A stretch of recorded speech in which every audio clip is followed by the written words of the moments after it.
Hola a todos y bienvenidos a Ecumenus.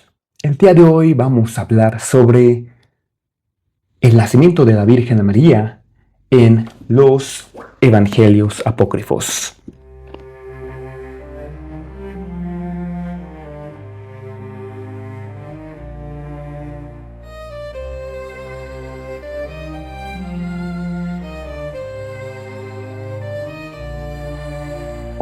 Ya había hablado anteriormente sobre los Evangelios apócrifos, de hecho, y,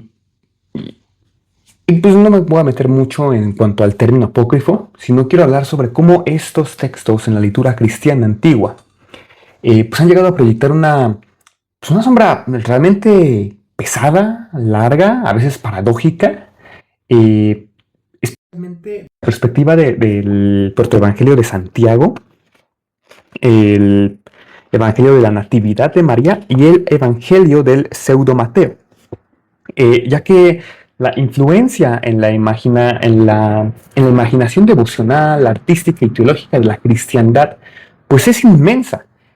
Y mucho tiene que ver, o mucho sale de estos textos apócrifos y de otros relatos que no son del todo canónicos. Y sin embargo, no por eso dejan de ser importantes en la tradición. Es decir, su ausencia del canon, de hecho, nos va a revelar o nos revela en la actualidad un proceso de discernimiento más complejo que, de hecho, pues lo que sería la simple cuestión de ortodoxia canónica. Quien se aproxima también a estos textos desde la perspectiva pues distinta, o sea, no tenemos que verlos tampoco desde una perspectiva tanto pues teológica como tal o tan bíblica, sino tenemos que también entenderlo desde una perspectiva más crítica en el ámbito filosófico, hermenéutico y, ¿por qué no?, psicoanalítico.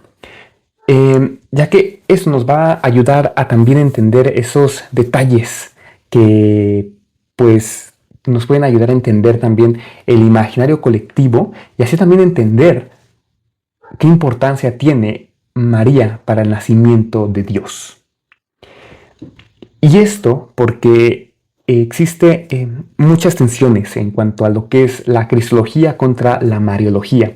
Y no es algo que se tuviera, de hecho, pues no es algo que es reciente. De hecho, desde el cristianismo primitivo ya se hacía ese tipo de discusiones. Entonces, yo no quiero tampoco caer en esta parte en la que ya había comentado previamente, en la que María u otros santos terminan opacando o incluso quitándole la importancia a quién es Dios, quién es Cristo y quién es este creador del que tendríamos que estar bastante agradecidos por todo lo que ha hecho, por este cosmos que nos ha creado.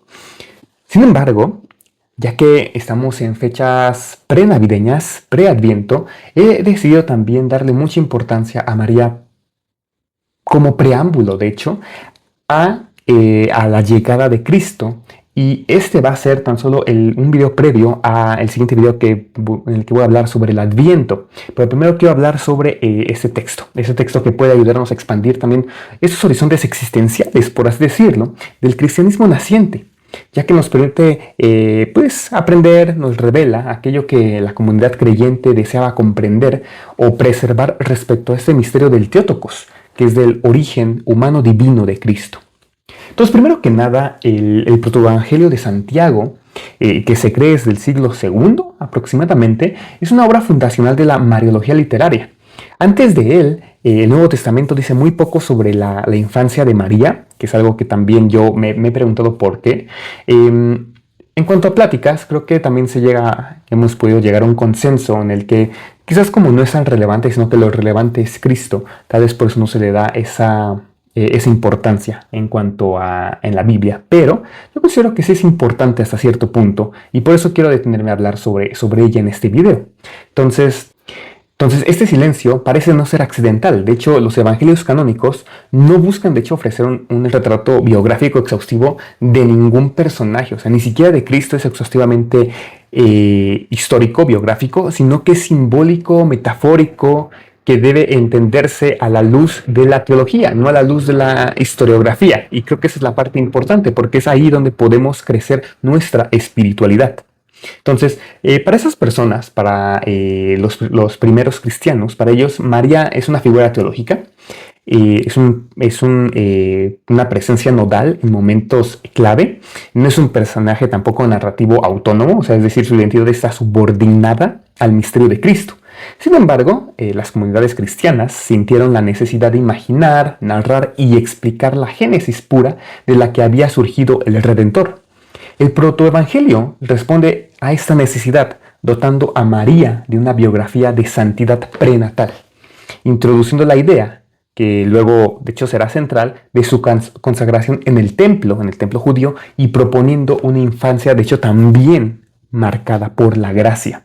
En este gesto, el texto de hecho nos revela una expansión hermenéutica.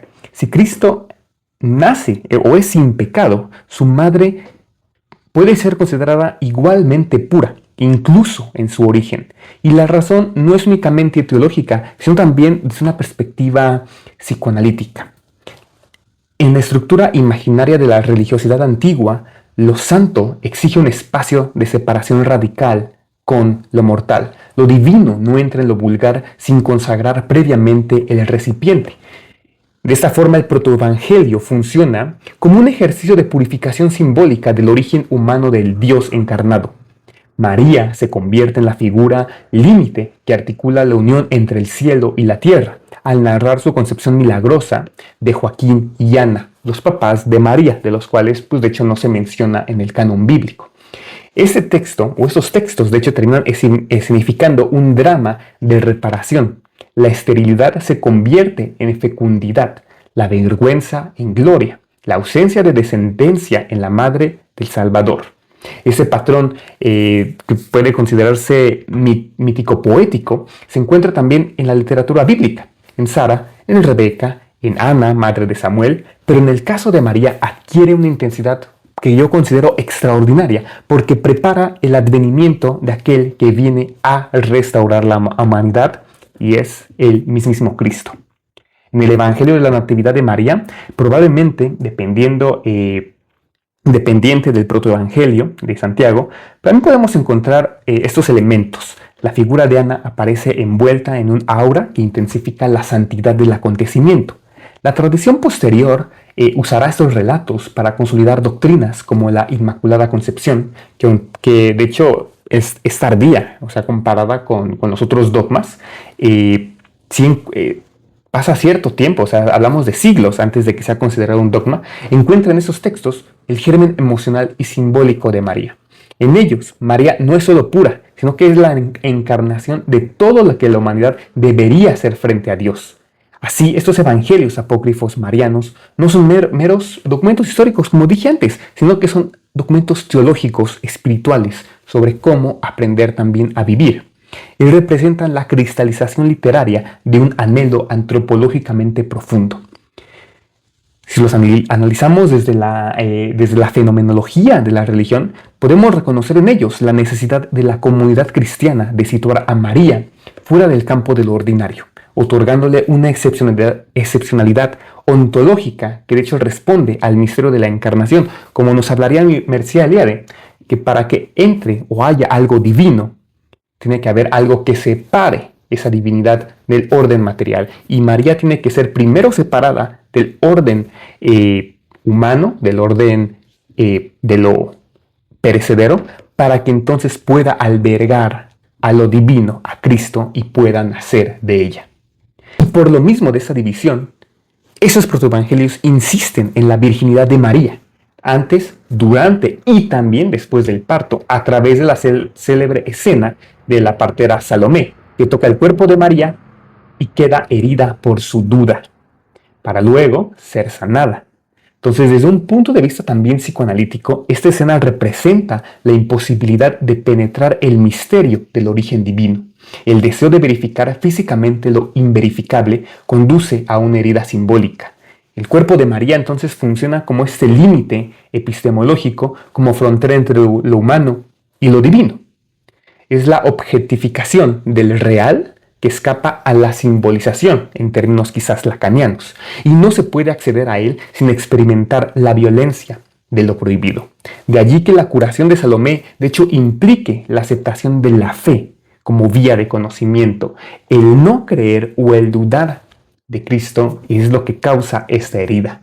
Pero no quiere decir que esa herida va a ser permanente, sino nos indica que una vez que creemos, entonces podemos ser salvos. Que esto es también de lo que se puede agarrar el protestantismo en comparación con el catolicismo romano, que se fía más de la salvación por obras en comparación con la salvación por fe. Pero bueno, esa es una forma de poder conectar que estos textos sí tienen algo de lo que podemos aprender y que no podemos simplemente rechazar por haber sido catalogados como apócrifos. Y más adelante en el Evangelio de Pseudo-Mateo, que también se considera, y de hecho incluso más tardío que los otros dos evangelios, o sea, estamos hablando de si los otros eran considerados del siglo segundo y tercero, aquí tenemos que viajar hasta el siglo sexto para encontrarnos con este libro. Pero no por eso es menos importante, ya que nos introduce episodios que influirán decisivamente en lo que pues fue la piedad medieval. La palmera que se inclina para ofrecer frutos a la Virgen en el desierto, los animales que reverencian al niño, los prodigios de la huida de Egipto, todos esos elementos, lejos de ser pues adornos estéticos, milagros de los que uno puede imaginar como de forma fantasiosa, de hecho son expresiones simbólicas de la cristología cósmica que comienza a desarrollarse en esta teología patrística. Entonces, estos apócrifos, estos textos apócrifos, de hecho, nos revelan que Cristo no sería entonces el Rey de Israel únicamente, sino el Señor de toda la creación, que también esto viene a reforzar este conflicto en el que decían si nada más era Dios de los judíos o Dios de los israelitas o Dios de todo el universo. Y esto es lo que esos libros apócrifos nos permiten comprender.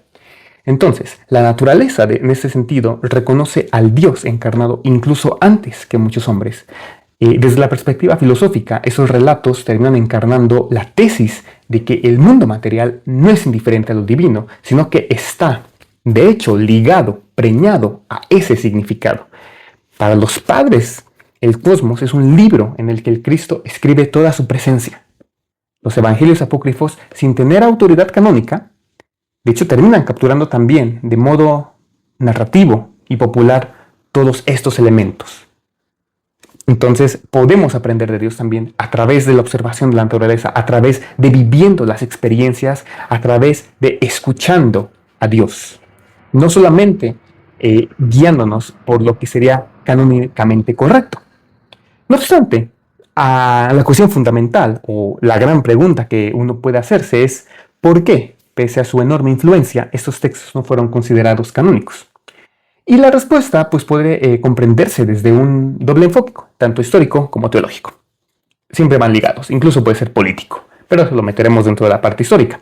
En primer lugar, no formaban parte de la tradición apostólica. Para la Iglesia antigua, la autoridad de un escrito también dependía de su conexión con los testigos oculares o con los discípulos inmediatos. Entonces, ese protoevangelio de Santiago, aunque atribuido a Santiago, no hay forma de corroborarlo, de que provenga de él exactamente. Puede ser incluso de algún hijo de Santiago o de algún descendiente. Y esto pues conecta con la parte de que proviene del siglo I, o sea, estamos hablando de 100 años después. Su contenido también refleja una teología ya muy desarrollada y no como se oiría en la voz primitiva de la Iglesia. En segundo lugar, su finalidad devocional e imaginativa no coincide con el carácter querigmático de los evangelios canónicos, ya que esos últimos anuncian la salvación de Cristo y los apócrifos marianos narran este detalle de María, que aunque puede ser edificante para construir a este personaje, pues no forman parte del núcleo de la fe, como dije antes. Estos libros podrían terminar opacando la kenosología, la cristología y la soteriología o salvación, al querer darle también mucho valor a María Virgen. Pero siento que aquí es donde se debe entonces saber colocar, tener esa madurez para poder colocar a los dos elementos que, aunque conectados, no deberían restarle importancia a Cristo, a Dios como principal, sino entenderlo como esta persona, ejemplo a seguir, que nos va a enseñar cómo poder tener a Cristo para que nazca dentro de nosotros. Y también estos textos terminan reflejando una evolución del cristianismo hacia formas cada vez más elaboradas, influenciadas también por el asceticismo y la mentalidad monástica de ya los ortodoxos bizantinos primitivos. Y su énfasis en la virginidad perpetua de María también responde a un ideal teológico en el que la sexualidad se asocia con el mundo caído. Entonces se busca una asexualidad, ese ascetismo que muchos monjes, principalmente del orden católico romano, pues terminan adoptando en su forma de vida. Y desde una lectura también histórica, esta tendencia se gestó en un contexto de creciente valoración del celibato.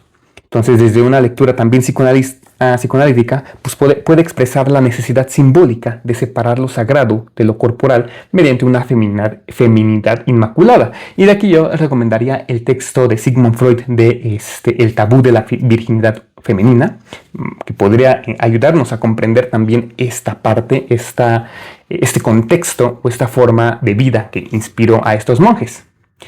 Entonces, esta intensificación también mariológica podría haber generado esas tensiones doctrinales si se elevara al nivel canónico, que a fin de cuentas el catolicismo romano terminó, pues ya sea sin querer o queriéndolo, pues obligando a todos sus sacerdotes y toda esa línea jerárquica a no poder tener pues relaciones sexuales pues de forma al público, porque todos sabemos que políticamente hay cuestiones ahí de las que no quiero tocar el tema, sino que ellos idealmente pues no pueden tener relaciones, no pueden casarse y por lo tanto pues mantienen como ese celibato y al tenerlo, tener este ascetismo, pues pueden según también estar en contacto con con la divinidad. Pero siento que tal vez también puede ser mal interpretado esto y quizás la idea principal es no caer en los excesos, no tampoco dejarse llevar por esos deseos humanos, sino ser mesurados y saber cuándo poder hacer qué y cuándo no. Pero bueno, al final la Iglesia pues decidió conservar la centralidad de Cristo sin colocar la figura de María por encima de lo que el Nuevo Testamento afirma. Eso fue como al final esta conclusión por la que los apócrifos no terminaron siendo canónicos y tampoco se agregaron pasajes, no completamente el apócrifo, pero pudieron haberse colocado algunos pasajes dentro del Nuevo Testamento. Al final eso no se hizo. Entonces, pues está bien. O sea, al fin de cuentas tenemos los libros y podemos también leerlos y también ser críticos de ellos.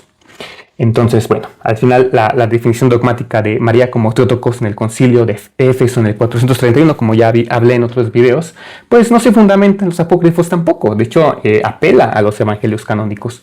Y los padres conciliares o quienes participaron en ese concilio, pues no apelaban a la infancia de María, sino al hecho cristológico de que de que Cristo nace de ella, es pues verdaderamente Dios. O sea, Dios nace de ella.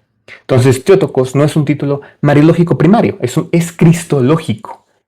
Y su función es proteger la doctrina de la unión hipostática, es decir, pensar que son tres figuras que se unen. No, es una única figura que se representa de diferentes formas, pero manteniendo su esencia. Entonces, también sería, pues, absurdo negar la influencia de los apócrifos en el imaginario mariano que se fue gestando durante la Edad Media, ya que esto permitió a muchos fieles entender, pues emocionalmente, el sentido del título de María. La Iglesia no canonizó estos textos, pero el pueblo creyente sí los absorbió. Los transformó en liturgia, en iconografía y también en devoción. Así, a través de una vía indirecta, pues sí terminaron contribuyendo a la formación de la identidad cristiana. La crítica histórica también debe reconocer esta doble dinámica. El rechazo canónico, pero ocurre una aceptación cultural. De esta forma, el análisis también filosófico nos revela que estos textos nacen de una necesidad metafísica, que es comprender lo divino o comprender cómo lo divino entra en el tiempo humano sin romperlo. María, en tanto como Theotokos, es el punto de articulación de esta paradoja. El protoevangelio de Santiago la coloca en el templo judío desde niña, la coloca en este templo también, o sea, no exactamente físico, sino en este templo simbólico que hace que ella pueda estar en contacto con Dios, como si ella fuera el mismo objeto sagrado. Y su pureza no es moral como tal, representa el estado humano, es decir, es de naturaleza ontológica, porque representa al estado humano original, anterior a la caída. En términos de los que hablaría Agustín de Hipona, María nos dice es la humanidad redimida anticipadamente. Y en términos fenomenológicos, de hecho, es la manifestación de la intencionalidad pura, orientada sin ambigüedad hacia Dios. El acto de narrar su infancia sagrada es una forma de expresar lo que no puede expresarse directamente. La encarnación entonces exige un recipiente acorde a su dignidad. La literatura apócrifa es lo que ocurre cuando la comunidad intenta imaginar ese recipiente. Entonces también estos apócrifos, una vez más, no son históricos, sino que son simbólicos. El psicoanálisis, de hecho, nos va a dictar que nos van a ayudar a revelar esa ambivalencia respecto a la maternidad. María es madre, pero no participa del acto sexual. Gesta, pero no es sometida a esos avatares biológicos ordinarios. Es decir, que pare sin dolor. Aquí Freud, de hecho, observaba que aquí hay una sublimación del deseo materno, en el que la figura de la madre perfecta encarna la fantasía de un origen sin falta. Y en el imaginario colectivo, María se convierte en el ideal materno que la condición humana no puede alcanzar. Como lo dije en mi video anterior sobre la Virgen de Guadalupe y sobre las manifestaciones marianas y por qué el hombre puede estar muy acostumbrado, de hecho, a exaltar a María madre, por ser madre, por intentar entender esta ambivalencia de ser ideal y al mismo tiempo ser madre. Ser pura, pero al mismo tiempo haber engendrado a alguien. Entonces, María se convierte en este ideal materno que la condición humana no puede alcanzar. María como Theotokos es el significante del significante, si lo vemos también desde la psicología francesa lacaniana. La mujer en la que el deseo no opera porque está plena de este logos, de este conocimiento. En ella, el inconsciente simbólico proyecta la posibilidad de una feminidad sin carencia. Esta idealización no es necesariamente problemática, quizás, pero explica por qué los apócrifos marianos generan tanto rechazo en la crítica moderna. Parecen más expresión del deseo colectivo que de un testimonio histórico. La teología, sin embargo, no debe limitarse al ámbito histórico y tampoco debe limitarse a la sospecha psicoanalítica, tampoco. Debe reconocer que aunque el lenguaje simbólico puede tener raíces antropológicas profundas, no se reduce a ellas. Los apócrifos revelan algo que también está presente en la tradición ortodoxa y católica. La comprensión de María como ícono de la Iglesia.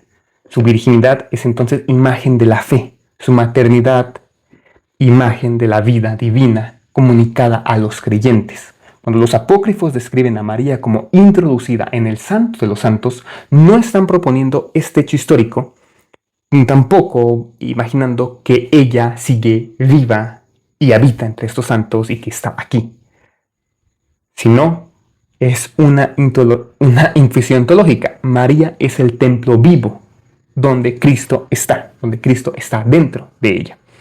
El cristianismo posterior interpretará entonces este símbolo como la base para la doctrina de la maternidad espiritual de María. Pseudo Mateo, ese otro evangelio apócrifo, pues narra esa constante cercanía con los ángeles, este contacto con los ángeles durante su infancia, y entonces termina reforzando la idea de que ella pertenece ya al orden celeste. Entonces, la exclusión de estos textos del canon también se entiende como protección contra un derivado excesivamente mitológico también. Así, o sea, como ya dije antes, mitológico no quiere decir que sea malo, no quiere decir que sea falso, pero simplemente se quiere evitar este exceso mitológico sobre ella o que caiga sobre ella. El cristianismo se definió a sí mismo como religión histórica, entonces eso chocaría con esta parte mitológica. La encarnación no es un mito, sino que es un evento.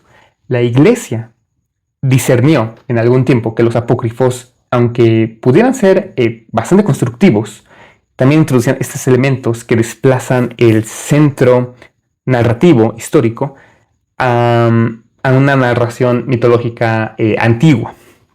Entonces, de esa forma intentaron preservar esta historicidad. Los evangelios canónicos, que deberían entenderse desde la perspectiva teológica, son generalmente interpretados erróneamente como históricos, son como 100% históricos.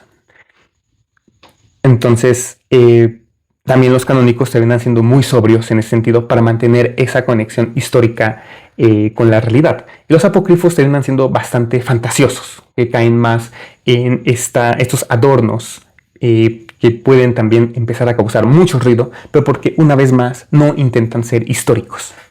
La sobriedad de esos canónicos son los que terminan también dándole ventaja para ser considerados 100% auténticos. Y en ese sentido, la exclusión conserva, o sea, la exclusión de los apócrifos termina conservando la integración de la fe cristiana. Pero una vez más, estoy de acuerdo en que no los hayan insertado en el canon bíblico. Yo pienso que sí pudieron haber insertado algunos pasajes de la Biblia, en la Biblia, de esos apócrifos, porque nos permitirán entender más teológicamente la cristiandad, el origen de, o sea, no solamente el origen de Cristo, sino por qué ese origen, por qué tiene que llegar de esta forma y no por qué no solo aparecer así de la nada, porque eso también implica que tal vez la segunda venida de Cristo no sea exactamente que Él descienda del cielo, sino que puede volver a venir a través de este medio, a través del nacimiento desde un mortal. Eso puede volver a ocurrir, pero por eso creo que es importante entenderlo también desde esa perspectiva teológica.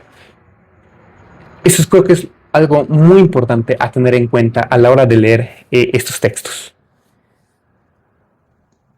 También existió un criterio doctrinal, o sea, más allá de lo histórico, también el énfasis casi obsesivo en la virginidad física de María.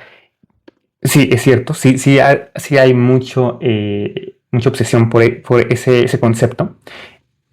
Pues termina también, puede interpretarse como un reduccionismo de la cristología a la corporidad, a lo puro material. Si la obra de Cristo se garantiza por la integridad física de María, entonces también se corre el riesgo de convertir la salvación en un mecanismo biológico simplemente. La iglesia primitiva prefirió mantener también la virginidad en su dimensión teológica, algo que hicieron muy bien. María concibe por el Espíritu, no por acto humano. Eso es suficiente para la fe, no necesitamos más detalles al respecto. La especificación de cómo fue el parto, es decir, si hubo o no dolor, si se abrió o no, pertenecen al ámbito de la curiosidad piadosa que también puede caer en el morbo. Y esto no es importante para la revelación. Los apócrifos llegan a enturbiar también esta distinción y por ello, yo estoy de acuerdo, quedaron fuera del canon. Es algo muy importante también que quisiera comentar, porque al tener demasiados adornos estos textos, pues sí caen mucho en una narrativa más literaria, más que teológica. Pero como dije antes, la lectura crítica siento que es muy importante, porque en ellos podemos también aprender cómo la comunidad cristiana temprana pensaba la santidad, la maternidad, la encarnación, la feminidad. Al final terminan siendo espejos, por así decirlo, de esa sensibilidad espiritual. Son ventanas hermenéuticas hacia el imaginario colectivo. Y es un imaginario colectivo que va del siglo I al siglo VI. O sea, son 400 años de cómo se va formando ese cristianismo para llegar a la actualidad. Y lejos de ser también meros invenciones, son documentos antropológicos también de primer orden, porque son casi de primera mano. Representan también una interpretación existencial de la figura de María, no una falsificación del cristianismo, porque a fin de cuentas esos textos tampoco tratan de ensuciar, tampoco tratan de ocultar, tampoco tratan de mostrar otra perspectiva, no, sino que intentan añadirse al canon bíblico. Y eso es lo interesante. Su valor reside entonces en su capacidad de revelar lo que la comunidad deseaba contemplar en la madre del Señor, de Dios. Incluso si la autoridad eclesial decidió no reconocerlos como un arma de fe, como dije antes, terminaron siendo adoptados por la cultura, por el arte humano. Así, esos libros apócrifos terminan también expresando la meditación prolongada de la comunidad creyente que busca comprender lo que es lo que la Escritura también llega a callar o a no mencionar. Y este silencio sobre María se vuelve también para los fieles de estos siglos un vacío que pide ser llenado. Una vez más, Freud nos diría que es por querer conocer a la madre. Ese silencio canónico de preservación del misterio, el relato apócrifo, es expansión del símbolo. Y creo que debe quedarse así, como una expansión del símbolo. Donde el Evangelio canoniza la sobriedad, el apócrifo termina canonizando ese imaginativo. De allí que ese estudio también nos permite entender cómo se forma esa piedad mariana, cómo se generan las imágenes arquetípicas y cómo ciertas intuiciones teológicas encuentran forma literaria a través de esa sensibilidad del creyente que no se resignaba a aceptar la ausencia de detalles sobre la Madre de Dios, sobre la Madre con M mayúscula. Así, el protoevangelio de Santiago encarna pues el tránsito de María desde la historia a la arquetipicidad. Nos habla de cómo sus papás de María, Ana, la madre de María, reza también, ora para poder embarazarse, ya que también se consideraba ya estéril. Nace esta virgen, nace María, también de origen virginal, y es llevada al templo. Entonces, es una construcción literaria de un arquetipo femenino de pureza, de una obediencia radical, de ir al templo y obedecer al pie de la letra las leyes religiosas judías, y por lo tanto tiene una consagración absoluta a Yahvé. María se convierte en la figura del ánima, de la que nos hablaría Carl Jung, una figura del ánima elevada, la manifestación colectiva del ideal femenino purificado.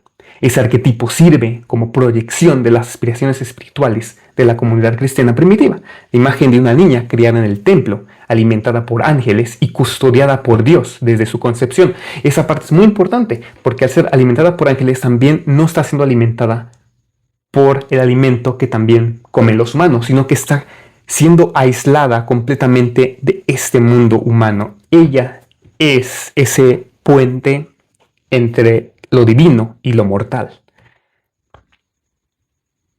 Este protoevangelio es un intento literario también de rearticular el mito del origen perdido, de ofrecer una figura humana que restaure la dignidad del principio. Y este anhelo de pureza que se ve en todos lados, podemos ver en muchas películas y también en muchos textos literarios, se habla de ese anhelo por reencontrarnos con la pureza prenatal.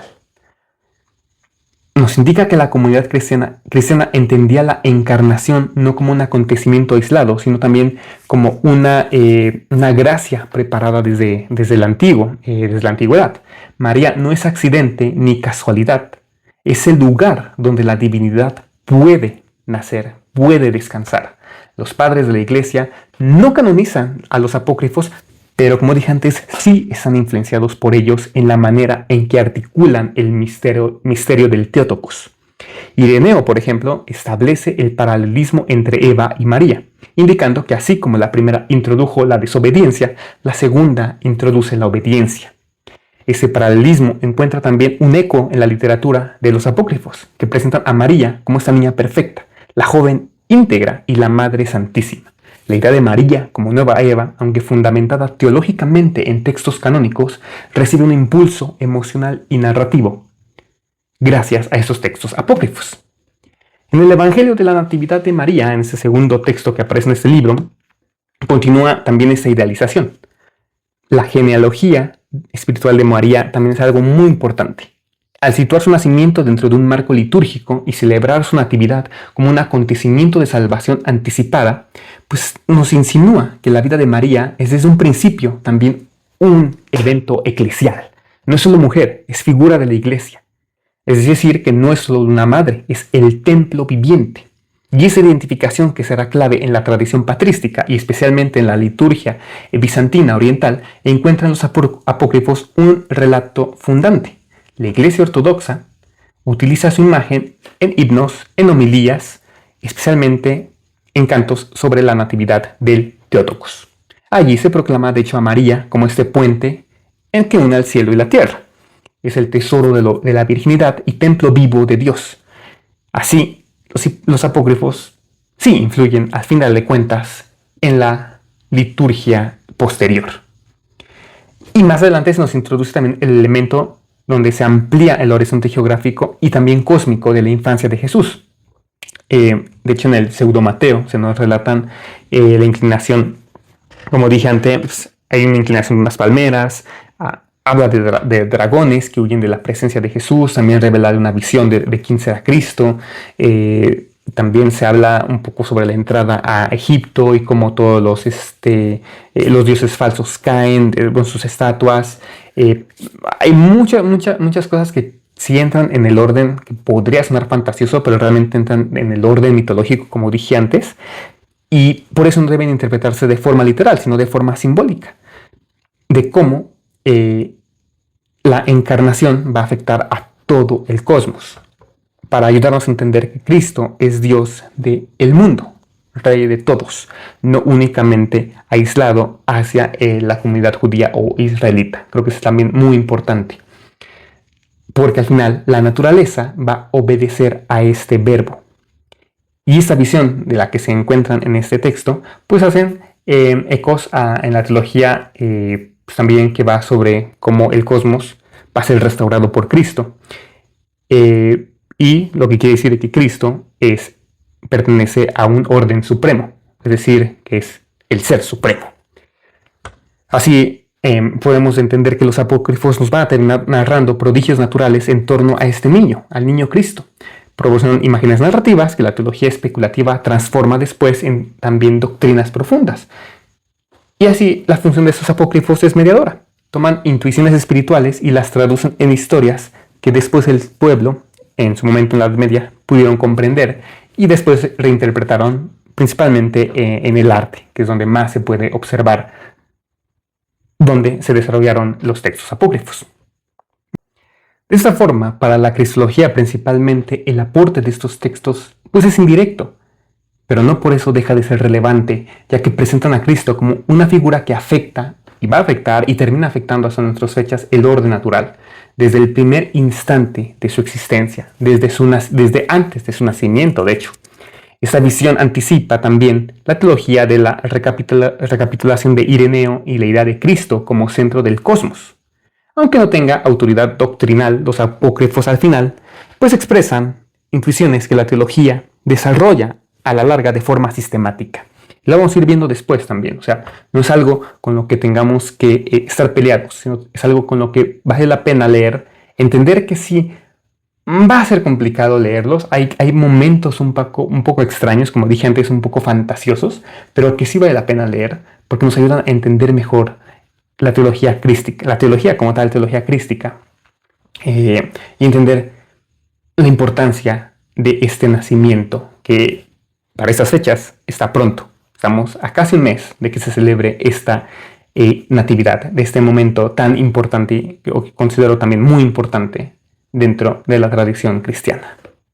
De esta forma quisiera pues hablar un poco de algunos pasajes que pueden ser considerados como más reveladores o que también me llamaron más la atención, porque no son del todo reveladores en el sentido de revelación divina, porque no forman parte del canon, por eso puede no aceptarse, pero sí siento que son reveladores en el sentido en que revelan cierta información, revelan como este imaginario, cómo la fe se va gestando, esta sensibilidad hacia la Virgen María, y también nos permiten aprender o nos dan pauta para establecer ciertas reflexiones espirituales. Entonces, a nivel espiritual y teológico, podemos destacar dentro del protoevangelio de Santiago, los capítulos 1 al 5, la concepción milagrosa de Ana. Del 1 al 5 en este protoevangelio, vamos a leerlos. Son muy cortos, realmente. Entonces, el dolor de Joaquín, dolor de Ana, lamentaciones de Ana, la promesa divina y la concepción de María. Hablaré solamente de la promesa divina, el capítulo 4, y la concepción de María. Y he aquí que un ángel del Señor apareció y le dijo: Ana, Ana, el Señor ha escuchado y atendió tu súplica. Procrearás y parirás, y se hablará de tu progenie en toda la tierra. Y Ana dijo: tan cierto como el Señor, mi Dios, vive, si yo doy a luz a un hijo, sea varón, sea hembra, lo llevaré como ofrenda al Señor mi Dios, y permanecerá a su servicio todos los días de su vida. Y aquí que dos mensajeros, o ángeles, llegaron a ella, diciéndole: Joaquín, tu marido viene a ti con sus rebaños, porque un ángel del Señor ha descendido hasta él, diciéndole: Joaquín, Joaquín, el Señor ha oído y ha aceptado tu ruego. Sal de aquí, porque tu mujer Ana concebirá en su seno. Y Joaquín salió y llamó a los pastores, diciendo: Traedme 10 corderos sin mácula, y serán para el Señor mi Dios, y 12 terneros, y serán para los sacerdotes y para el consejo de los ancianos, y 100 cabritos, y serán para los pobres del pueblo. Y he aquí que Joaquín llegó con sus rebaños, y Ana, que lo esperaba en la puerta de su casa, lo vio venir, y corriendo hacia él, le echó los brazos al cuello, diciendo: Ahora conozco que el Señor mi Dios me ha colmado de bendiciones, porque era viuda y ya no lo soy. Estaba sin hijo, y voy a concebir uno en mis entrañas. Y Joaquín guardó reposo en su hogar aquel primer día. Y al día siguiente presentó sus ofrendas, diciendo entre sí de esta manera: Si el Señor Dios me es propicio, me concederá ver el disco de oro del gran sacerdote. Y una vez hubo presentado sus ofrendas, fijó su mirada en el disco del gran sacerdote. Cuando éste subía al altar, no notó mancha alguna en sí mismo. Y Joaquín dijo: Ahora sé que el Señor me es propicio y que me ha perdonado todos mis pecados. Y salió justificado del templo del Señor y volvió a su casa. Y los meses de Ana se cumplieron, y al 9º dio a luz. Y preguntó a la partera: ¿Qué he parido? La partera contestó: Una niña. Y Ana repuso: Mi alma se ha glorificado en este día. Y acostó a la niña en su cama. Y transcurridos los días legales, Ana se lavó, dio el pecho a la niña y la llamó María. Aquí Joaquín y Ana también aparecen como figuras paralelas a Abraham y Sara, estériles, humillados, pero orantes y finalmente visitados por la gracia. Nos revela también una comprensión primitiva de María como parte de la historia de la salvación desde su origen.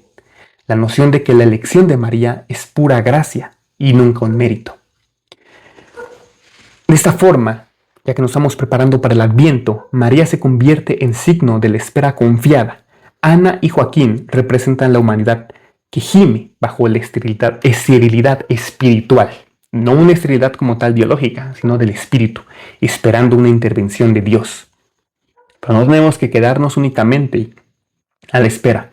Nosotros también tenemos que actuar. Ellos oraron, nosotros también oramos. Nosotros también intentamos acercarnos a Dios para que Él pueda intervenir en nosotros. No podemos simplemente esperar a que las cosas ocurran sin que nada ocurra, porque de esa forma nada ocurrirá. También podemos hablar de la presentación de María en el templo, capítulo 7 al 8. Del capítulo 7, mérito de la castidad. Entonces el sacerdote Abiatar ofreció presentes considerables a los pontífices para obtener de ellos que María se casase con un hijo suyo, pero María lo rechazó, diciéndole: Es imposible que yo conozca varón, ni que un varón me conozca. Los pontífices y todos sus parientes trataron de disuadirla de su resolución, insinuándole que se honra a Dios por los hijos y se lo adora con la creación de progenitura, y que así siempre había sido en Israel. Pero María les respondió: Se honra a Dios por la castidad, ante todo, como es muy fácil probar. Porque antes de Abel no hubo ningún justo entre los hombres, y aquel fue agradable a Dios por su ofrenda, y muerto por el que había desagradado al Altísimo. Y recibió 2 coronas, la de su ofrenda y la de su virginidad, puesto que había evitado continuamente toda mancilla en su carne. De igual forma, Elías fue transportado al cielo en su cuerpo mortal por haber conservado intacta su pureza. Cuanto a mí, he aprendido en el templo desde mi infancia que una virgen puede ser grata a Dios. He aquí porque he resuelto en mi corazón no pertenecer jamás a hombre alguno. Y María entonces llegó a los 14 años, y ello dio ocasión a los fariseos para recordar que, conforme a la tradición, no podía una mujer continuar viviendo en el templo de Dios. Entonces se resolvió enviar un heraldo a todas las tribus de Israel a fin de que en el término de 3 días se reuniesen todos en el templo. Y cuando todos se congregaron, Abiatar, el gran sacerdote, se levantó y subió a lo alto de las gradas a fin de que pudiese verlo y oírlo todo el pueblo. Y habiéndose hecho un gran silencio, dijo: Escuchadme, hijos de Israel, y atended a mis palabras. Desde que el templo fue construido por Salomón, moran en él vírgenes, hijas de reyes, de profetas, de sacerdotes, de pontífices. y estas vírgenes han sido grandes y admirables. Sin embargo, no bien llegaban a la edad núbil, seguían la costumbre de nuestros antepasados y tomaban esposo, agradando así a Dios. Únicamente María ha encontrado un nuevo modo de agradarle, prometiéndole que se conservaría siempre virgen. Me parece, pues, que interrogando a Dios y pidiendo su respuesta, podemos saber a quién habremos de darla en guarda. Y de esta forma José tomó a María con otras 5 doncellas que habían de habitar con ella en su casa. Las doncellas eran Rebeca, Séfora, Susana, Abigea y Sael, a los cuales los sacerdotes dieron seda, lino, jacinto, violeta, escarlata y púrpura, y echaron suertes entre ellas para saber lo que en cada una trabajaría.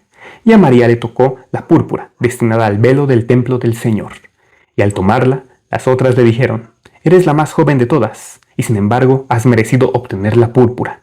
Y después de decir esto, empezaron a llamarla por burla la reina de las vírgenes. Pero apenas acabaron de hablar así, un ángel del Señor apareció en medio de ellas y exclamó: «Su apodo no será un apodo sarcástico, sino una profecía muy verdadera». Y las jóvenes quedaron mudas de terror ante la presencia del ángel y sus palabras, y suplicaron a María que las perdonase y que rogase por ellas. De esta forma, María sube al templo siendo una niña y es presentada como pura, como santa y también como morada de Dios. La intuición de la iglesia primitiva sobre la consagración total de María es lo que se nos revela aquí. La preparación de María como el templo vivo, figura del nuevo santuario, figura de Cristo. Bueno, del santuario donde va a nacer Cristo. Entonces, María también es un templo preparado. Se convierte en imagen de la iglesia que se dispone interiormente para recibir al Mesías. Y el Adviento es un tiempo también de purificación del corazón, imitando esa disponibilidad total de María. Es algo muy importante. Y después está la elección de José y la protección de la virginidad de María, porque aquí es donde también hay una simbolización entre el matrimonio de María y José como misterio providencial. No leí todo el capítulo completo, pero al final se sobreentiende que se le entrega a José de ya mayor edad o de edad ya avanzada para que él pues sepan que va a conservar la virginidad de María.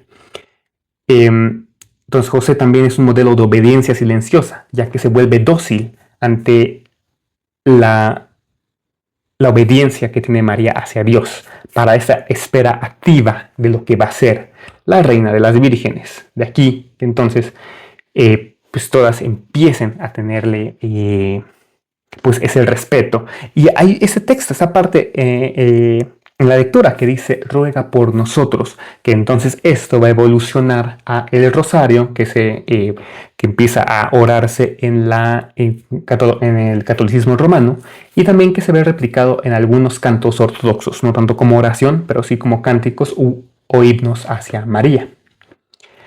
Y más adelante vamos a encontrarnos también con la Natividad, en el capítulo 18 al 20, en donde se habla sobre el nacimiento de Cristo. Aquí no se habla tanto de que nace en un pesebre, que es como el simbolismo original o el simbolismo clásico con el que nos encontramos, sino que hablan de una gruta. Y dice: «Aquí encontró allí mismo una gruta e hizo entrar en ella a María». ¿Quién fue? Bueno, José. Estamos hablando de José, que le hizo entrar en esa gruta. Y he aquí que una mujer descendió de la montaña y me preguntó, dice José: «¿Dónde vas?». Y yo repuse: «En busca de una partera judía». Y ella me interrogó: «¿Eres de la raza de Israel?». Y yo le contesté: «Sí». Y ella replicó: «¿Quién es la mujer que pare en la gruta?». Y yo le dije: «Es mi desposada». Y ella me dijo: «¿No es tu esposa?». Y yo le dije: «Es María, educada en el templo del Señor, y que se me dio por mujer, pero sin serlo, pues ha concebido del Espíritu Santo». Y la partera le dijo: «¿Es verdad lo que me cuentas?». Y José le dijo: «Ven a verlo». Y la partera la siguió. De esa forma llegaron al lugar en que estaba la gruta, y he aquí que una nube luminosa la cubría, y la partera exclamó: «Mi alma ha sido exaltada en este día, porque mis ojos han visto prodigios anunciadores de que un Salvador le ha nacido a Israel». Y la nube se retiró enseguida de la gruta, y apareció en ella una luz tan grande que nuestros ojos no podían soportarla. Y esta luz disminuyó poco a poco, hasta que el niño apareció, y tomó el pecho de su madre María, y la partera exclamó: «Gran día es hoy para mí, porque he visto un espectáculo nuevo. Y la partera salió de la gruta y encontró a Salomé y le dijo: Salomé, voy a contarte la maravilla extraordinaria, presenciada por mí, de una virgen que ha parido de un modo contrario a la naturaleza. Y Salomé repuso: por la vida del Señor mi Dios, que, si no pongo mi dedo en su vientre y lo escruto, no creeré que una virgen ha parido. Y bueno, debido a esta falta de fe, pues ella es lastimada, Salomé, pero después es curada por la fe.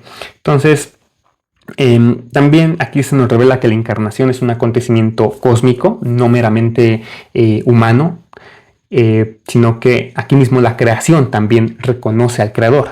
Nos ayuda a entender que también esperamos no solo a un niño, sino a la irrupción de Dios en el tiempo, y enseña que el Adviento es tiempo de asombro y contemplación. En el Evangelio de la Natividad de María, o sea, si nos vamos al siguiente texto, también se nos habla, de hecho, de la genealogía espiritual y de la misión providencial de María. Aquí, de hecho, empieza el primer capítulo con María y sus padres. Dice: sabemos que la bienaventurada y gloriosa María, siempre virgen, descendiente del tronco real de la familia de David, nació en la ciudad de Nazaret y fue criada en Jerusalén, en el templo del Señor. Su padre se llamaba Joaquín y su madre Ana. Su familia paterna era originaria de Galilea, de la ciudad de Nazaret, y su familia materna era de Betlem. Este texto subraya que María también nace para una misión única, o sea, nos recuerda esa genealogía histórica.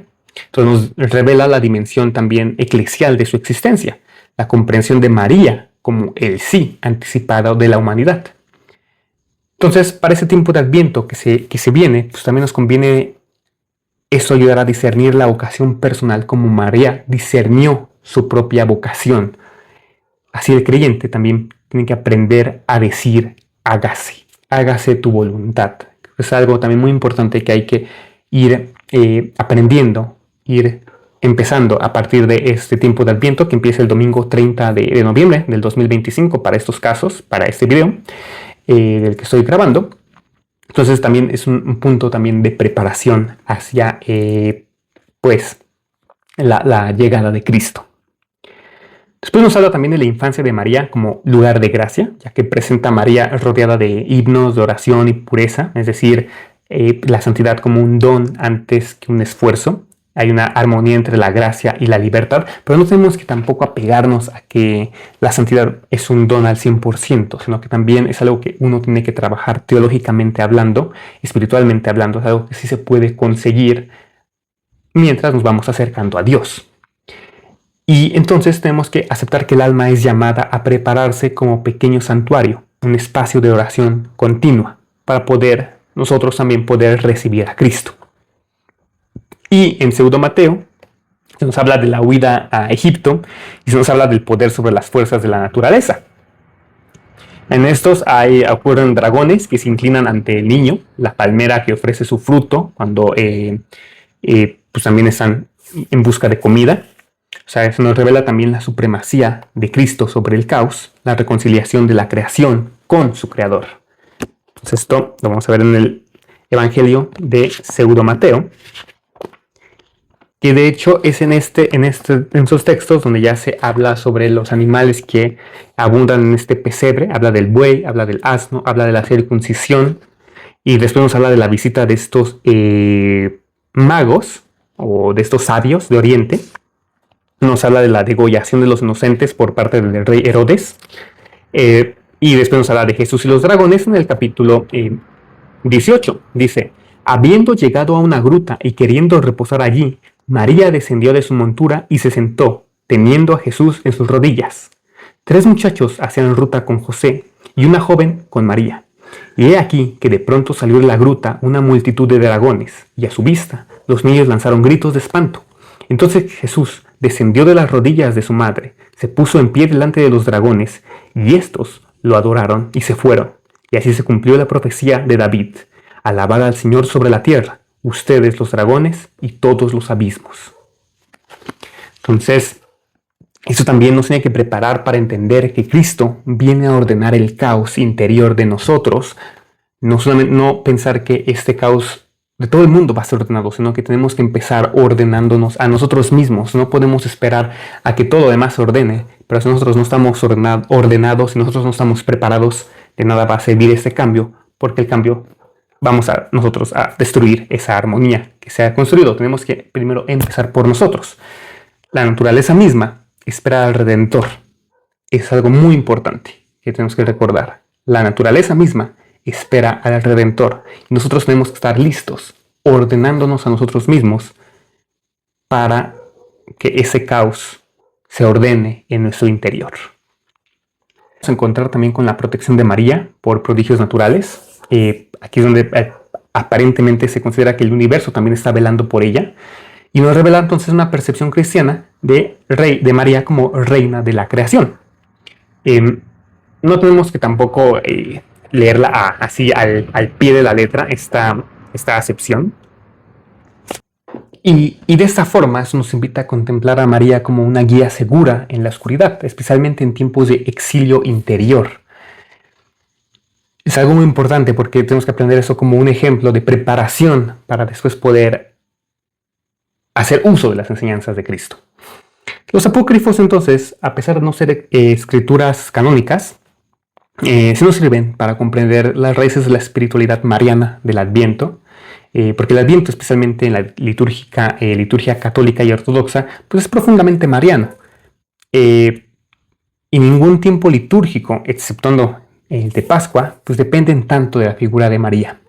Así esos libros apócrifos nos aportan con la simbología de la Virgen como el templo, que no solamente es María el templo, nosotros también somos ese templo donde Dios nace en nosotros. La santidad prenatal de María como aurora de la salvación, pero no tampoco de forma literaria de que esa santidad es algo que equivale a una castidad, sino también de esa oración a la que tenemos que estar sometidos para también permitir escuchar a Dios. La pureza del corazón también como preparación para recibir al Verbo. Y esto ayuda pues, al creyente a vivir un adviento contemplativo. El adviento entonces no es solo un tiempo de doctrina, sino que también es un tiempo de sensibilidad, de sensibilizar nuestra alma. Así que podemos apoyar nuestros textos, así como también estos textos bíblicos, para que nos despierten el asombro ante el misterio, el deseo de encuentro con lo divino, la imaginación espiritual y la empatía hacia María y José, y que nos ayuden a marcar el ritmo de la espera. Se nos enseña que en la espera hay que ser paciente, en la angustia que se convierte en promesa, en la purificación por medio de la oración. Cada creyente entonces vive su propio adviento existencial. Porque al final también los apócrifos nos van a reforzar. Entonces, cada quien tiene que prepararse de su forma para aceptar a Cristo dentro de cada uno de nosotros. No hay una regla que seguir, no hay pasos a seguir, sino que cada quien lo hace a su manera también. Es algo muy importante. Y como una de esas primeras formas o primeros pasos es sí, quizás con la oración, con la meditación, con la contemplación, con la respiración. Todo eso, cada quien a su propio tiempo, a su propio modo de comprender a Cristo y permitir que nazca dentro de nosotros, y así podemos hacer que nazca y venga y nos hable. Y al final, estos apócrifos nos van a reforzar el pensamiento de María como la nueva Eva, María como el arca de la alianza y María como Sión que engendra al rey. Temas que también llegan a ser muy presentes en la liturgia bizantina más que en la católica romana, y creo que en la protestante no entran tanto esos temas. Y a fin de cuentas, esto nos permite también meditar sobre la creación, meditar sobre el cosmos, sobre este caos que no está ordenado, pero que puede ordenarse, y cómo dentro de todo ese caos hay una justificación por la que sea así, algo que nos permite poder vivir libre de ansiedad sin tener ese deseo de querer controlarlo todo, de llevarlo al puerto que nosotros queremos, no simplemente dejar que se haga esa voluntad. Más que nada es eso. Tenemos que prepararnos. Y utilizo ahorita que se acerca este tiempo de Adviento para hablar de este video, hablar de este tema y aprovechar para también nosotros pues meditar al respecto, meditar sobre Cristo, sobre su venida, sobre qué podemos aprender de Él para ser mejores personas también. Así que este fue el tema del día de hoy. Los apócrifos, no como textos a los que tenemos que tenerle miedo, que tenemos que rechazarlos, no como textos que deben ser olvidados, sino como textos que sí nos van a ayudar a complementar el canon bíblico a través del simbolismo, a través de las enseñanzas que tienen que analizarse desde el punto de vista teológico y simbólico. Muchas gracias y nos vemos en la siguiente recomendación.